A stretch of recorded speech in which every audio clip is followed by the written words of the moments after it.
take a quick look at a couple of storm systems that are moving through with some winter weather. One for this evening, which won't be that big a deal, except it could make roads briefly slippery as we could start as some freezing rain, which sometimes makes the roads about as slippery as they can be.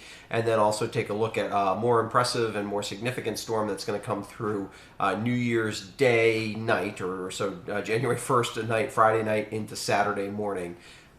With some accumulating snow and then some sleet and freezing rain on top of that. So let's start by taking a quick look at radar as we look at the first of the two storm systems. That's the one for Wednesday night into Thursday. You can see that we have basically a front that's moving through, and it will not bring us a lot in the way of total precipitation, but it could start as freezing rain, which could really make the roads a little slick. And if we look at the surface temperatures, we can see why that's going to happen. You can see we've got temperatures in the low 20s as of mid-morning on Wednesday. They will continue to bump up. You can see here that 25-degree temperature there, that's at Stratton at the top. So we actually already are warming up aloft. And so what's going to happen is we're going to get a layer of above freezing temperatures that's going to move in. But at the surface, I don't think we'll ever get above freezing. And so the problem with that is obviously that as that rain falls onto the wet or the cold ground, in the beginning we're going to end up with some freezing rain. And then it'll transition to snow as the front moves through and we cool off aloft. What does that look like in terms of details? Precipitation starts between 6 and 8 p.m. tonight. So if you're going to be out driving anytime after 6, particularly after 7 or 8 o'clock, you just got to be really careful, because if it starts where it starts as freezing rain, it could very quickly become incredibly slippery. It won't last that long, but where it does start as freezing rain, the roads could become very slippery very quickly, and sometimes that kind of weather is the worst for driving in. So if you don't have to drive this evening, I would suggest not to. Precipitation changes to snow and ends for most areas around midnight. A lot of us just see a coating to an inch. Side roads could still be slick Thursday morning. They should improve quickly.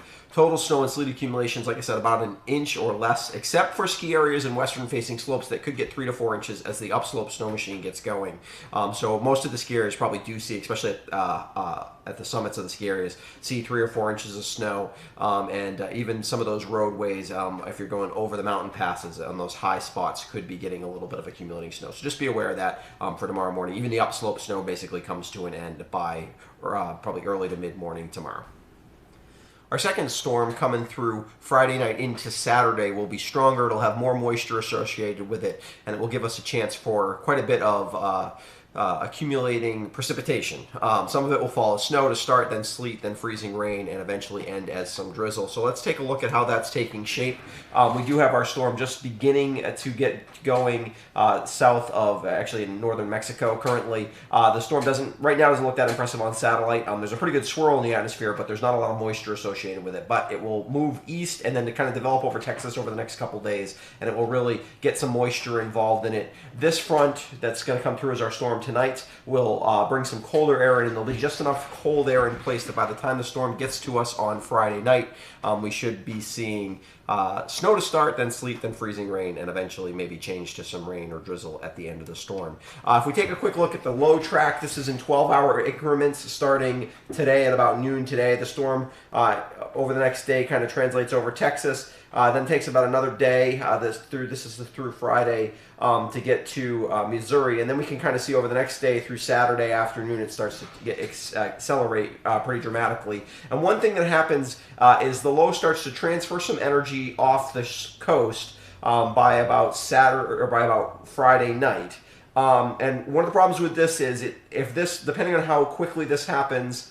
It depends that'll make a difference on how much the low-level cold air gets trapped in here. I don't think it's going to happen fast enough that we stay all snow, but it could keep us as sleet or freezing rain. And for areas that stay freezing rain, then there could be problems in terms of how much of that freezing rain accumulates. Right now, I don't think it's going to be a huge problem in southern Vermont, but it definitely bears watching, and it's a little too early to tell specifics on that. So, what does the storm look like? Precipitation starts between 8 and 11 p.m. Friday night. Starts as snow, changing to sleet, then to freezing rain, and eventually ending in some drizzle by noon Saturday. Most areas will see a couple inches of snow with a mess on top. It's a bit too early, like I said, to tell, but there's a possibility for a quarter inch of ice, maybe even a little bit more in the worst hit spots. Whether that'll be Southern Vermont or not, we'll have to see. That is enough to cause some power outage problems. I don't think they'll be widespread, but we are going to have to keep an eye on it. And really, we're going to need another day or two before we can really lock in on where that freezing rain is most likely to occur. So I'll be back certainly with some more details on the storm. So going forward, we'll have a forecast out for you tomorrow morning as well, Thursday morning, with that's the weekend forecast, and it'll also certainly take a deeper look at the storm that's coming through on New Year's Eve. We should have some more information by then, a couple more model runs, a little more detail on where some of that worst freezing rain can be. I'd also like to say a quick thank you to my patrons who help support what I do here, and encourage you, if you want to help support what the West River Weather Guy does, you can become a patron. And you can also support what I do by just becoming a subscriber on YouTube if you haven't done that yet. You can do that by clicking the subscribe button at the bottom of the screen, and then clicking the bell to get notified whenever I do live streams or do my forecasts. And certainly follow me on social media. I have a Twitter feed, an Instagram page, and a Facebook page that lets you know what's going on with my forecasts. Thanks for joining me, and I'll be back, like I said, again tomorrow morning with your weekend forecast and an updated look at the storm for Friday night.